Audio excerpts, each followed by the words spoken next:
हमें इस चैप्टर में मेनली सेमीकंडक्टर्स के बारे में ही पढ़ना है, तो हम क्लासिफिकेशन अब देखते हैं सेमीकंडक्टर्स का।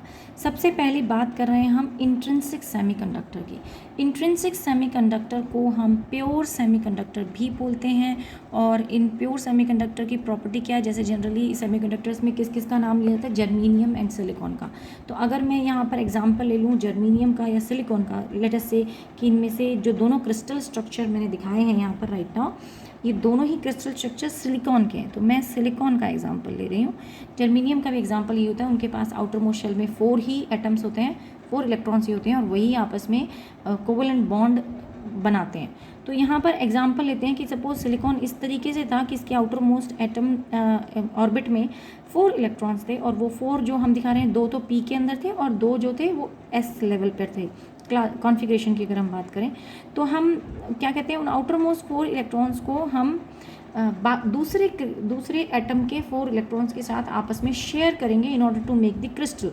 तो ये बना दिया है क्रिस्टल स्ट्रक्चर दिखाया हुआ है, जिसके अंदर मैंने दिखाया कि 4+, इसके पास 4 की डेफिशिएंसी थी, इसकी 4 की डेफिशिएंसी साथ वाले एटम ने कंप्लीट कर दी, ऐसे ही उसकी डेफिशिएंसी दूसरे ने कंप्लीट की, यानी कि ये जो इलेक्ट्रॉन था that will be a part of this now also as well as this also. तो इन बॉन्ड्स को हम क्या बोलते हैं, कोवलेंट बॉन्डिंग। तो मतलब उन्होंने एक कोवलेंट बॉन्ड बनाया और कोवलेंट बॉन्ड बना के इलेक्ट्रॉन्स को आपस में शेयर कर लिया और इस तरीके से एक क्रिस्टल स्ट्रक्चर बना दिया। अब क्या हुआ, इंट्रिंसिक सेमीकंडक्टर में हर एक इलेक्ट्रॉन इन्वॉल्व है कोवलेंट बॉन्डिंग में, और यहाँ पर कोई भी फ्री इलेक्ट्रॉन नहीं है। सपोज आप उसे किसी तरीके से टेम्परेचर बढ़ाकर रूम टेम्परेचर तक ले गए, तो रूम टेम्परेचर पर जाने पर क्या होगा, कुछ इलेक्ट्रॉन्स ये कोवलेंट बॉन्ड तोड़ देंगे और अपनी जगह छोड़कर वो इंटरवेनिंग स्पेस में आ जाएंगे। ये कैसे आए, थर्मली जनरेटेड फ्री इलेक्ट्रॉन्स हैं, हीट देकर, यानी कि हम इन्हें रूम टेम्परेचर तक लाए, रूम टेम्परेचर 0 केल्विन से नीचे टेम्परेचर था, तब तक तो ये इलेक्ट्रॉन कोई भी फ्री नहीं था। लेकिन जैसे ही आप इसको टेम्परेचर आपने इनका इंक्रीज़ किया, इन्होंने मोर थर्मल एनर्जी जो है वो ले ली, और फिर उसकी वजह से इलेक्ट्रॉन्स जो हैं जंप करके इंटरवेनिंग स्पेस में आ गए, and there they are free for the conduction. यानी कि अगर हम बैंड थ्योरी की टर्म्स में बात करें तो हम कह सकते हैं कि जब तक ये यहाँ पर बॉन्डिंग में इन्वॉल्व थे तब तक तो वो कहाँ थे, वैलेंस बैंड में, और जब वो यहाँ से जंप करके बाहर निकल गए तो वैलेंस बैंड को छोड़ दिया उन्होंने और वो इंटरवेनिंग स्पेस यानी कंडक्शन बैंड में चले गए, and there they are free for the conductivity, conduction के लिए फ्री हैं। जो स्पेस इन्होंने छोड़ा उस स्पेस को हम बोलते हैं होल। अब क्या होगा कि एक इलेक्ट्रॉन यहाँ से इमिट करके बाहर निकला है, ऐसे ही कोई दूसरा इलेक्ट्रॉन कहीं और से आया होगा, और हो सकता है वो इलेक्ट्रॉन आकर इस होल में कैप्चर हो जाए, क्योंकि इलेक्ट्रॉन तो रैंडमली इधर उधर घूम रहे हैं, और ये होल्स क्या हैं, ये एम्प्टी स्पेस हैं, इनके पास कैपेसिटी है कि ये किसी इलेक्ट्रॉन को कैप्चर कर सकते हैं। तो जैसे ही वो इलेक्ट्रॉन कहीं और जगह से निकला हुआ इलेक्ट्रॉन अगर यहाँ पर आकर कैप्चर हो जाता है तो ये होल यहाँ दिखना बंद हो जाएगा, वैनिश हो जाएगा, और वहाँ जहाँ एक्चुअली वो इलेक्ट्रॉन अपनी पोजीशन छोड़ के आया था तो वहाँ पे इलेक्ट्रॉन क्रिएट हो जाएगा।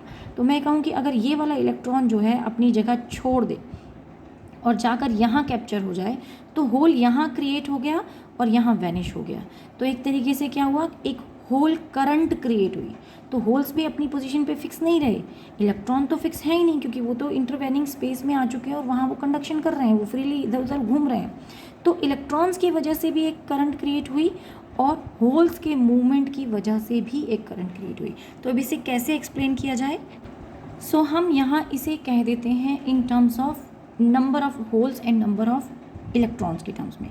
तो जो जितने नंबर ऑफ इलेक्ट्रॉन्स क्रिएट हुए हैं उतने ही आपके नंबर ऑफ होल्स होंगे, क्योंकि होल्स कैसे पैदा हुए, वो कैसे क्रिएट हुए, वो क्रिएट इसी वजह से हुए हैं क्योंकि इलेक्ट्रॉन ने वहाँ का स्पेस छोड़ दिया, वो कोवलेंट बॉन्ड छोड़ दिया और वहाँ पर एक होल क्रिएट हो गया। इन होल्स को, इलेक्ट्रॉन्स को हम Ni या फिर इंट्रिंसिक चार्ज कैरियर कंसंट्रेशन भी बोलते हैं। इनका नाम, दूसरा नाम क्या है, इंट्रिंसिक चार्ज कैरियर। नंबर की बात हो रही है तो इसलिए आप इसे कह सकते हो कॉन्सेंट्रेशन। तो इंट्रिंसिक चार्ज कैरियर कॉन्सेंट्रेशन भी बोला जाता है। और ये दोनों क्या करेंगे, अब इलेक्ट्रॉन्स भी फ्रीली इधर उधर घूम रहे हैं और होल्स भी अपनी पोजीशन छोड़ के एक पोजीशन से दूसरी पोजीशन की तरफ जा रहे हैं, और दोनों ने मिलकर एक करंट क्रिएट कर दी। और इस करंट को हम कह रहे हैं, इलेक्ट्रॉन ने जो क्रिएट की उसको तो IE बोल दिया, और जो होल्स ने क्रिएट की उसको IH बोल दिया, और टोटल मिला के करंट हमें मिल गई। सेमीकंडक्टर में करंट हमें मिल गई है, इंट्रिंसिक सेमीकंडक्टर में ये करंट हमें मिल जाता है। यानी हम कह सकते हैं कि total current in the intrinsic semiconductor is because of the electron current and because of the hole current. तो होल करंट की वजह से भी मिल रही है और इलेक्ट्रॉन करंट की वजह से भी मिल रही है। इसी चीज़ को हम बैंड थ्योरी से भी समझ सकते हैं। So this is the band structure. यहाँ पर बैंड डायग्राम दिखाया है मैंने, और यहाँ हम देख सकते हैं कि जब तक कंप्लीटली फिल्ड था कंडक्शन बैंड के पास, कोई भी फ्री इलेक्ट्रॉन्स नहीं थे। फिर आपने रूम टेम्परेचर तक टेम्परेचर इंक्रीज़ किया या थर्मल एक्साइटेशन क्रिएट की, और उस वजह से कुछ इलेक्ट्रॉन्स जो हैं वो वैलेंस बैंड को छोड़कर वहाँ पर होल्स क्रिएट करके खुद कंडक्शन बैंड में चले गए। जब वो कंडक्शन बैंड में चले गए तो वहाँ वो क्या करेंगे, कंडक्शन करेंगे, यानी फ्री होंगे फॉर द कंडक्टिविटी, जबकि होल्स जो हैं वो यहाँ पर फिक्स रहेंगे। तब तक फिक्स रहेंगे जब तक कि कोई और इलेक्ट्रॉन आकर यहाँ कैप्चर नहीं हो जाता और कहीं पर होल और किसी जगह पर होल क्रिएट नहीं हो जाता। तो एक्चुअली होल्स भी मूव कर रहे हैं, लेकिन इलेक्ट्रॉन्स जो है वो अपनी जगह पर फिक्स हैं तब तक जब तक वो कोवलेंट बॉन्ड में इन्वॉल्व हैं।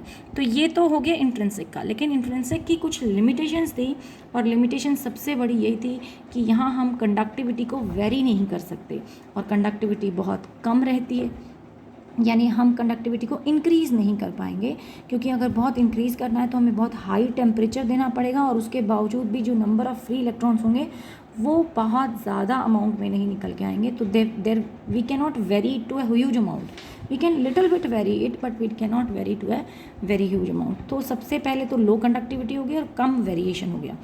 प्रोसेस को हम थोड़ा बेटर कैसे बनाएं, यानी कि अब हम कंडक्टिविटी को एनहांस कैसे करें या उसे इंक्रीज़ कैसे करें, उसके लिए हम यूज़ करते हैं एक्सट्रिंसिक सेमीकंडक्टर।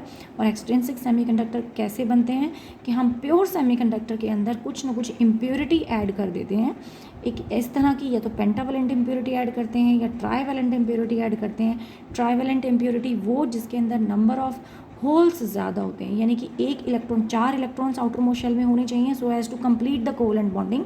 लेकिन अगर 3 ही मिले और एक मिले होल तो एक कोवलेंट बॉन्डिंग नहीं बन पाया, एक अकेला रह जाएगा। या तो ट्राईवेलेंट डाली या पेंटावेलेंट, यानी जिसके पास एक एक्स्ट्रा इलेक्ट्रॉन है, 4 की बजाय 5 इलेक्ट्रॉन है, तो क्या होगा, 4 तो इन्वॉल्व हो गए कोवलेंट बॉन्डिंग में और एक एक्स्ट्रा स्पेयर हमारे पास बच गया जो एटम से तो अटैच्ड है लेकिन दूसरे एटम के साथ उसका कोवलेंट बॉन्ड नहीं बन पा रहा है। और इस सिचुएशन में क्या होगा कि हमें एक्स्ट्रा नंबर ऑफ़ होल्स मिल जाएंगे या एक्स्ट्रा नंबर ऑफ़ इलेक्ट्रॉन्स मिल जाएंगे, और on the basis of that we can again categorise them. Extrinsic semiconductor को भी हम डिफरेंट क्लासिफिकेशन दे सकते हैं, यानी डिफरेंट कैटेगरी में डिवाइड कर सकते हैं। एक को कहेंगे हम एन टाइप और एक को कहेंगे पी टाइप। तो पहले मैं इस थ्योरी को अंडरलाइन कर देती हूँ, जो इंपॉर्टेंट पॉइंट है। मैंने small amount of suitable impurity आपने ऐड की having the valency different from that of the host atom, यानी कि होस्ट के पास तो कितनी थी, जैसे मैंने एग्जाम्पल लिया था सिलिकॉन का, तो सिलिकॉन के पास आउटर मोस्ट में 4 इलेक्ट्रॉन थे, लेकिन आप जो इम्प्योरिटी ऐड कर रहे हो उसके पास या तो 3 होंगे या 5 होंगे आउटर मोस्ट में। Such material are known as the, जिनमें हम ऐसी इम्प्योरिटी डाल देते हैं उस मटेरियल को हम कहते हैं एक्सट्रिंसिक सेमीकंडक्टर। और ये process of adding the impurities called as doping, इसको कहा जाता है डोपिंग। यानी आपने इम्प्योरिटी ऐड करके रादर आपने एक उसको डेलिबरेटली आपने ऐड की है इम्प्योरिटी और उसको इम्प्योर बना दिया, प्योर सेमीकंडक्टर को इम्प्योर बना दिया, ये प्रोसेस कहलाता है डोपिंग। और जो जिस मटेरियल को आपने ऐड किया, जिस एटम को आपने ऐड किया उसे कहते हैं हम डोपेंट। 2 तरह के हो सकते हैं, पेंटावेलेंट, ट्राईवेलेंट। पेंटावेलेंट का एग्जांपल हो गया आर्सेनिक हो गया, एंटीमनी हो गया, फॉस्फोरस हो गया। ट्राईवेलेंट का इंडियम, बोरोन, एल्यूमिनियम। तो यानी depending upon which type of impurity you want. Now we talk about the N type of semiconductor. N type, तो एन अपने आप नाम बता रहा है कि यहाँ पर नंबर ऑफ इलेक्ट्रॉन्स ज़्यादा होंगे as comparative to the holes. Holes minority में एग्जिस्ट करेंगे और इलेक्ट्रॉन्स जो हैं वो मेजॉरिटी में। तो यहाँ लिखा है पेंटावेलेंट इम्प्योरिटी को हम ऐड करते हैं। अगर हम पेंटावेलेंट ऐड करते हैं कि हमें क्या चाहिए, एक्स्ट्रा इलेक्ट्रॉन चाहिए, तो एक्स्ट्रा इलेक्ट्रॉन के लिए हमें पेंटावेलेंट इम्प्योरिटी ऐड करनी पड़ेगी। यानी कि या तो हम आर्सेनिक ऐड करें, एंटीमनी ऐड करें, फॉस्फोरस, इनमें से कोई भी मटेरियल सिलिकॉन में ऐड कर दें, सिलिकॉन क्रिस्टल के साथ उसमें इम्प्योरिटी को ऐड कर दें, तो पेंटावेलेंट हो गया। और इसमें क्या बनेगा, मेजॉरिटी हो गए, इलेक्ट्रॉन्स हो गए, और इम्प्योर जो एटम बनेगा उस, क्योंकि अब इलेक्ट्रॉन एक्स्ट्रा में है तो वो डोनेट कर सकता है। क्रिस्टल के पास एक्स्ट्रा नंबर ऑफ इलेक्ट्रॉन्स आ गए हैं तो वो डोनेट कर सकता है इलेक्ट्रॉन्स को, किसके लिए, कंडक्शन के लिए। तो इसलिए वहाँ पर एक डोनर एनर्जी लेवल बन जाएगा कंडक्शन बैंड के क्लोज। ये यहाँ पे बताया है, free electrons form a donor energy level close to the conduction band. Conduction band के क्लोज वो डोनर एनर्जी लेवल बना लेते हैं। इसी चीज़ को हम क्रिस्टल स्ट्रक्चर में समझ लेते हैं। तो क्लियर हो गई हमें स्टेटमेंट्स में, पेंटावेलेंट इम्प्योरिटी है, इलेक्ट्रॉन मेजॉरिटी में है, डोनेट कर सकते हैं और डोनर एनर्जी लेवल बना रहे हैं। तो चलिए देख लेते हैं इसको हम इन दी क्रिस्टल स्ट्रक्चर। तो ये यहाँ पर मैंने टॉप पे क्रिस्टल स्ट्रक्चर बना कर रखा है। तो यहाँ क्या किया हमने, 4 तो इन्वॉल्व हो गए बॉन्डिंग में। कौन कौन से 4 इन्वॉल्व हो गए बॉन्डिंग में, लेकिन एक एक्स्ट्रा जो है हमारे पास पेयर बच गया। तो ये इन्वॉल्व है बॉन्डिंग में, यहाँ पर भी इन्वॉल्व है बॉन्डिंग में, ये भी इन्वॉल्व है। ये 4 इलेक्ट्रॉन्स बॉन्डिंग में इन्वॉल्व हो गए, लेकिन एक इलेक्ट्रॉन जो है वो स्पेयर है। तो ये जो इलेक्ट्रॉन है यहाँ वाला, ये हाईलाइट कर दिया, ये इलेक्ट्रॉन स्पेयर है। और ये इलेक्ट्रॉन क्या होगा, इनिशियली तो इस इलेक्ट्रॉन को एक सिंगल बॉन्ड तो है, यानी कि ये अपने एटम के साथ तो अटैच्ड है ना, तो अपने आप ये कंडक्शन बैंड में नहीं जंप करेगा, बल्कि क्या करेगा, ऐसे जितने भी इलेक्ट्रॉन्स थे जिनके जो सिर्फ पूरे दूसरे एटम के साथ अटैच नहीं थे, लेकिन खुद पेरेंट एटम के साथ तो अटैच थे, तो उसके साथ जो भी अटैच थे वो सब इलेक्ट्रॉन्स मिलकर एक डोनर एनर्जी लेवल बनाएंगे। वाई हम क्यों कह रहे हैं डोनर एनर्जी लेवल बना, और ये डोनर एनर्जी लेवल किसके क्लोज होना चाहिए, कंडक्शन बैंड के क्लोज होना चाहिए। वैलेंस बैंड से इसकी एनर्जी काफ़ी हाई है, क्योंकि एक वैलेंस बैंड से इलेक्ट्रॉन को बाहर निकालने में आपको ज़्यादा एनर्जी चाहिए थी, क्योंकि वहाँ एक पूरा कोवलेंट बॉन्ड आपको तोड़ना पड़ रहा था। लेकिन अब यहाँ ये इलेक्ट्रॉन तो सिर्फ अपने पेरेंट एटम से अटैच्ड है, तो वहाँ उसको सेपरेट करना, एक तो पेंटावेलेंट इम्प्योरिटी होगी, तो पेंटावेलेंट इम्प्योरिटी को डिटैच करना, मतलब वहाँ से निकालना बाहर, वो आसान हो जाएगा। तो ये इस इलेक्ट्रॉन को बाहर निकालना आसान है, जबकि कोवलेंट बॉन्ड तोड़ के निकालना मुश्किल। तो यहाँ हम ये कह सकते हैं कि जितने भी इलेक्ट्रॉन मिलके एक एनर्जी लेवल बना रहे थे, जिसको हम डोनर एनर्जी लेवल बोल रहे हैं, उसकी एनर्जी वैलेंस बैंड से काफ़ी ज़्यादा होगी। तो ये बैंड थ्योरी से दिखाया है मैंने आपको, और ये क्रिस्टल स्ट्रक्चर से। तो अब जैसे ही इसका बॉन्ड टूटेगा, this electron will be free for the conduction, लेकिन पहले इसको तोड़ने के लिए आपको कुछ स्लाइट अमाउंट ऑफ एनर्जी देनी पड़ेगी, उतनी नहीं जितनी कोवलेंट बॉन्ड के लिए, लेकिन थोड़ा सा फिर भी देनी पड़ेगी। तो इसीलिए हम यहाँ कह रहे हैं कि एक एनर्जी लेवल बना, जिसको हमने डोनर एनर्जी लेवल बना। ये donor energy level conduction band के अंदर नहीं है, बल्कि बाहर है। हाँ, लेकिन आसान क्या हो गया कि अब डोनर एनर्जी लेवल से जंप करके इलेक्ट्रॉन्स इजीली कंडक्शन बैंड में चले जाएंगे, और अब उन्हें इतना बड़ा एनर्जी गैप क्रॉस करने की ज़रूरत नहीं है, यानी कि उन्हें उतनी एनर्जी नहीं चाहिए जितनी उन्हें पहले चाहिए थी वैलेंस से कंडक्शन में जाने के लिए। अब वो easily small amount of energy लेकर कहाँ पहुँच जाएंगे, कंडक्शन बैंड में पहुँच जाएंगे, और कंडक्टिविटी में हेल्प करेंगे। तो अब यहाँ हम कह सकते हैं ये जो एनर्जी लेवल बना, इसकी वजह से जो ये पूरा एनर्जी गैप था, ये क्या हो गया, रिड्यूस हो गया। तो एनर्जी गैप कम हो गया जब आपने कोई इम्प्योरिटी ऐड की। ये बहुत ही इंपॉर्टेंट पॉइंट है। कई बार ये बोला जाता है कि if you add N impurity या डोपिंग करते हो तो उससे एनर्जी गैप पे क्या फ़र्क पड़ेगा। तो एनर्जी गैप क्या हो रहा है, सिंपली रिड्यूस हो रहा है, क्योंकि there is a formation of ED. ED is जो आपका डोनर एनर्जी लेवल है वो यहाँ पे क्रिएट हो रहा था। अब बात कर लेते हैं हम पी टाइप ऑफ सेमीकंडक्टर की। पी टाइप ऑफ सेमीकंडक्टर में मेजॉरिटी में क्या होंगे, होल्स होंगे, और जो इसमें इम्प्योरिटी आपने डालनी है वो कैसी होनी चाहिए, ट्राईवैलेंट इम्प्योरिटी होंगी। मेजॉरिटी में होल्स हैं, इलेक्ट्रॉन्स जो हैं वो माइनॉरिटी चार्ज कैरियर्स हो जाते हैं, और ये मिलके, क्योंकि ये होल्स हैं, खाली जगह है, ये क्या कर सकते हैं, ये एक इलेक्ट्रॉन को कैप्चर कर सकते हैं। तो ये एक एक्सेप्टर, ये एक्सेप्ट कर रहे हैं इलेक्ट्रॉन्स को, तो ये क्या बनाएंगे, एक एक्सेप्टर एनर्जी लेवल बनाएंगे। लेकिन अब ये एनर्जी लेवल कहाँ होगा, वैलेंस बैंड के ही क्लोज होगा, कंडक्शन बैंड के क्लोज नहीं होगा। कंडक्शन बैंड में तो वहाँ क्या हो रहा था कि जैसे ही एक इलेक्ट्रॉन आया, इलेक्ट्रॉन फ्री हुआ और फ्री होते ही वो कंडक्शन करना शुरू हो गया। ये तो एक्स्ट्रा इलेक्ट्रॉन था, इलेक्ट्रॉन जंप किया और वो फ्री हो गया कंडक्शन बैंड के लिए। लेकिन होल तो सिर्फ एक एम्प्टी स्पेस है, उसके पास अपना कोई चार्ज नहीं है।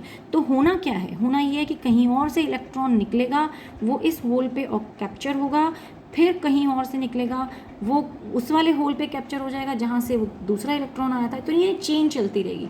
चेन कैसे चलेगी, एक होल क्रिएट हुआ, एक इलेक्ट्रॉन कहीं कैप्चर हो गया, फिर एक होल फिर क्रिएट हो गया। ये अगेन थर्मल एक्साइटेशन से क्रिएट हुआ, यानी कि आपने हीट बढ़ाया, टेम्परेचर बढ़ाया या एक एनर्जी एक्स्ट्रा दी, और वो एक्स्ट्रा एनर्जी क्या कर रही है, वो यहाँ पे होल्स क्रिएट करना शुरू कर देगी। कहाँ, वैलेंस बैंड के अंदर। और वैलेंस बैंड में जो इलेक्ट्रॉन्स थे वो उस एक्सेप्टर एनर्जी लेवल में चले जाएंगे। एक्सेप्टर एनर्जी लेवल में बेसिकली क्या है, यहाँ होल्स हैं। जब आपने pentavalent impurity trivalent impurity add की है, तो ट्राईवेलेंट इम्प्योरिटी क्या करेगी, एक एक्स्ट्रा लेयर बना लेगी होल्स की। और वो होल्स को कौन ऑक्यूपाई करेगा, कौन कैप्चर होगा वहाँ पे, वो इलेक्ट्रॉन्स जो वैलेंस बैंड के अंदर थे। अब वैलेंस बैंड से निकल के बाहर उन्हें एक्सेप्टर एनर्जी लेवल पे जाने के लिए ज़्यादा एनर्जी नहीं चाहिए, so they will take less amount of energy. So इस लेस अमाउंट ऑफ एनर्जी की वजह से एक करंट क्रिएट हो गया।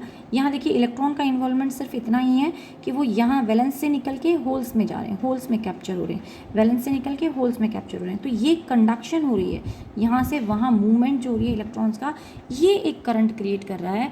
और इसकी वजह से आपको क्या मिल रही है, कंडक्शन मिल रही है, यानी करंट मिल रही है। तो हम ये कह सकते हैं कि वहाँ क्या क्रिएट हुआ था, वहाँ डोनर एनर्जी लेवल क्रिएट हुआ ईडी, यहाँ क्या क्रिएट हुआ, यहाँ एक्सेप्टर एनर्जी लेवल क्रिएट हुआ। और ये acceptor energy level close to valence band है, और वहाँ किसके क्लोज था, कंडक्शन बैंड के क्लोज था। वहाँ पर एक्चुअली किसके अंदर ज़्यादा ड्रिफ्टिंग या मूवमेंट आ रही थी, इलेक्ट्रॉन्स के अंदर। यानी एक बार इलेक्ट्रॉन्स ने बॉन्ड तोड़ा तो फिर वो रैंडमली इधर उधर घूम सकते हैं उसी क्रिस्टल के अंदर। जबकि यहाँ मूवमेंट किसकी हो रही है, होल्स की मेजॉरिटी में मूवमेंट हो रही है। एक इलेक्ट्रॉन ने आके होल को कैप्चर कर लिया, कहीं और होल क्रिएट हो गया, लेकिन वो होल फ्री नहीं है, वो इधर उधर रैंडमली नहीं भाग रहा है जैसे कि आपका इलेक्ट्रॉन मूव कर रहा था। इस तरीके से वो नहीं रैंडम मूव करेगा, बल्कि वो one covalent bond to another covalent bond, तो it is a restricted movement. तो यहाँ होल्स क्या हो रहे हैं, इनका एनर्जी लेवल बहुत हाई नहीं है, यानी कि मैंने इनको कंडक्शन बैंड में नहीं दिखाया कि ये होल्स नहीं कंडक्शन करा रहे, बल्कि क्या हो रहा है, इलेक्ट्रॉन जो आकर होल्स में कैप्चर हो रहे हैं उससे एक मूवमेंट क्रिएट हो रहा है, और होल्स कहीं और क्रिएट होना शुरू हो जाते हैं, फिर अंदर ही होल्स का मूवमेंट शुरू हो जाता है, यानी कि उनकी पोजीशन चेंज होना शुरू हो जाती है, और इसकी वजह से कंडक्शन हो रहा है। सो दोनों टाइप ऑफ पी टाइप और एन टाइप ऑफ सेमीकंडक्टर्स, इनका रोल बिल्कुल डिफरेंट है। तो नेक्स्ट क्लास में आज इतना ही, लेकिन इसके रिलेटेड मैं एक दो न्यूमेरिकल ज़रूर ले सकती हूँ, तो let us see the numerical.